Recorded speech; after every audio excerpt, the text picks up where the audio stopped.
In continuation of the last videos on electrochemistry of BSc Part 2 Physical Chemistry, in this video we will further study about transference of transport number. Last video में हमने transport number ज्ञात करने के लिए हिटॉफ विधि का अध्ययन किया था। इस वीडियो में हम हिटॉफ विधि के दोष एवं एक दूसरा मेथड ट्रांसपोर्ट नंबर ज्ञात करने के लिए पढ़ेंगे, जो कि है मूविंग बाउंड्री मेथड। तो पहले हम हिटॉफ विधि के दोष देखते हैं। यद्यपि हिटॉफ विधि अभिगमनांकों के निर्धारण की एक सरल विधि है, फिर भी इसमें कई दोष हैं। जैसे इसमें विद्युत की बहुत कम धारा 10 से 20 मिलीलीटर एम्पियर ही प्रवाहित की जाती है, जिससे विद्युत अपघटन बहुत धीरे होता है, अतः इस विधि में समय अधिक लगता है। विद्युत अपघटन के कारण विद्युत अपघट्य की सांद्रता में थोड़ा परिवर्तन हो जाता है, जिससे प्राप्त ट्रांसपोर्ट नंबर के जो मान होते हैं वह विद्युत अपघट्य की किसी निश्चित सांद्रता के लिए नहीं होते हैं। डिफ्यूजन व कन्वेक्शन के कारण विलयन कुछ मात्रा में तो आपस में मिल ही जाता है, अतः यथार्थ यानी एग्जैक्ट परिणाम प्राप्त नहीं होते हैं। अतः ट्रांसपोर्ट नंबर के निर्धारण के लिए एक अधिक सरल व एग्जैक्ट विधि काम में लेते हैं, जिसे मूविंग बाउंड्री मेथड कहते हैं। हालांकि इसमें भी समय लगता है तथा सांद्रता में परिवर्तन होता है, किंतु हिटॉफ विधि की तुलना में यह अधिक सरल एवं एग्जैक्ट परिणाम देती है। मूविंग बाउंड्री मेथड, इस विधि को लॉज ने प्रतिपादित किया था तथा वेंथम ने सुधारा था। इसके द्वारा लगाए गए विद्युत क्षेत्र के प्रभाव से आयनों की गति द्वारा सीधे ही ट्रांसपोर्ट नंबर को निर्धारित करते हैं।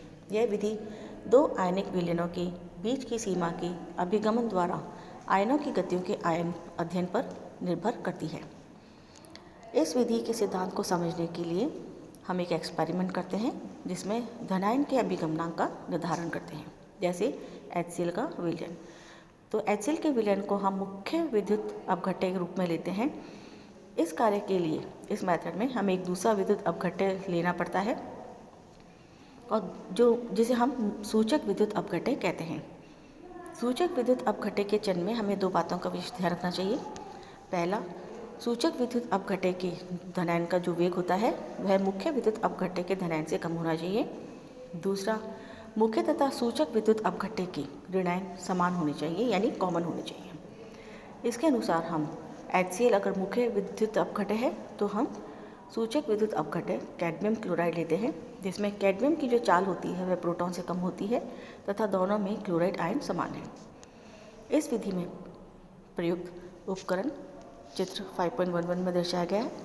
इसमें एक विद्युत अपघटनी सेल होता है, जिसका मध्य भाग समान आयतन वाला AB नली जैसा होता है,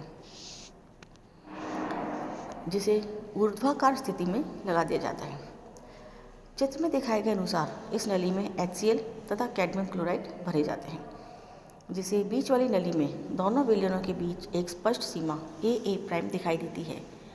यदि विलयन रंगीन हो तो यह सीमा स्वतः ही स्पष्ट दिखाई देती है, अन्यथा रंगीन विलयनों में कैडमियम क्लोराइड विलयन की सांद्रता ऐसी होनी चाहिए कि इसका जो घनत्व होता है वह HCl विलयन की घनत्व से अधिक हो, ताकि कैडमियम क्लोराइड विलयन HCl विलयन से नीचे रहे तथा सीमा AA' दोनों विलयनों के बीच भिन्न भिन्न अपवर्तनांकों के कारण देखी जा सके।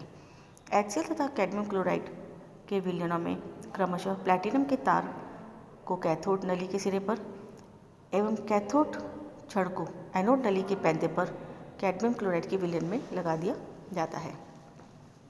बैटरी, परिवर्तनशील प्रतिरोध, एमीटर तथा कूलोमीटर को हम श्रेणी में संबद्ध करते हैं तथा इनके माध्यम से दोनों इलेक्ट्रोड्स को इस चित्र में दिए अनुसार जोड़ दिया जाता है। जब विद्युत धारा प्रवाहित की जाती है तब प्रोटॉन और कैडमियम आयन ऊपर कैथोड की तरफ चलते हैं तथा क्लोराइड आयन एनोड की तरफ नीचे चलते हैं। क्योंकि धीमी गति वाले कैडमियम आयन तेज गति वाले प्रोटॉन आयनों तक कभी नहीं पहुंच सकते, अतः दोनों विलयनों के बीच शार्प बाउंड्री बनी रहती है। कैडमियम आयन की गति प्रोटॉन से कम है। यदि कम नहीं होगी तो विद्युत प्रवाहित करने पर सीमा अस्पष्ट हो जाएगी। प्रवाहित की गई विद्युत की मात्रा और सीमा द्वारा हटाए गए यानी स्वैप्ड आयन को जानते हुए अभिगमनांक सूत्र निकाला जा सकता है, जो कि निम्नानुसार है। माना कि विद्युत धारा की एक निश्चित मात्रा प्रवाहित करने पर सीमा AA' से BB' पर आ जाती है। कैथीरोमीटर की सहायता से इस सीमा का विस्थापन ए प्राइम से बी प्राइम तक सही नाप लिया जाता है। माना कि यह विस्थापन L सेंटीमीटर है। नली AB का अनुप्रस्थ काट A वर्ग सेंटीमीटर है, अतः L सेंटीमीटर चलने में सीमा द्वारा हटाया गया आयतन L इंटू A मिलीलीटर होगा। यदि HCl के विलयन की सांद्रता C ग्राम तुल्यांक प्रति लीटर है, तो कैथोड की ओर जाने वाले H आयन की ग्राम तुल्यांक की संख्या L into A into C upon 1000 होगी। चूँकि 1 ग्राम तुल्यांक हाइड्रोजन आयन 1 फैराडे विद्युत धारा को ले जाते हैं, अतः प्रोटॉन आयनों द्वारा ले जाएगी विद्युत धारा की कुल मात्रा L into A into C upon 1000 Faraday होगी।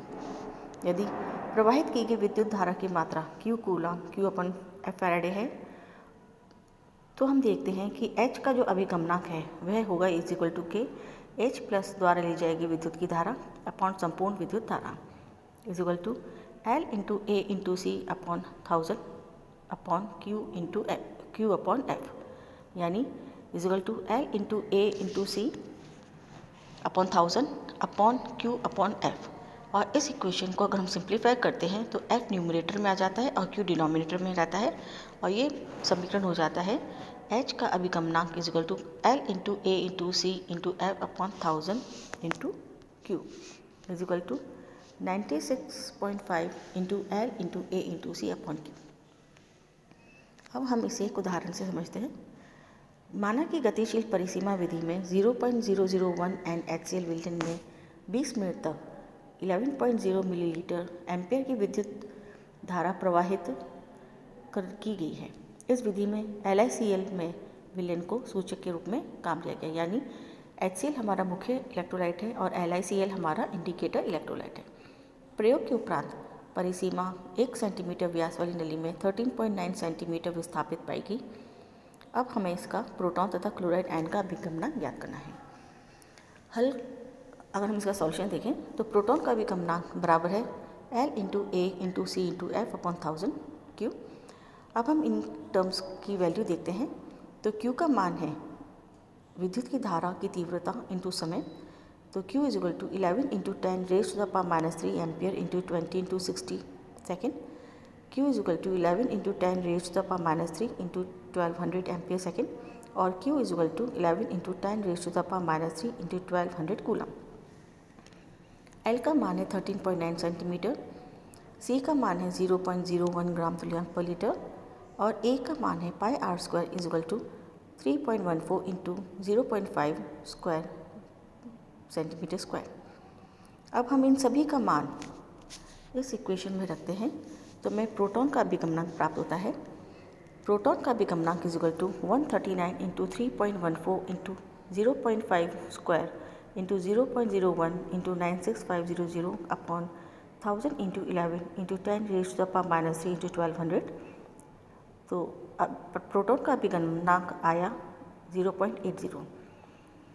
अब इस प्रोटॉन का अभिगमनांक जो हमें 0.80 आया है, इससे हम क्लोराइड का अभिगमनांक ज्ञात कर सकते हैं।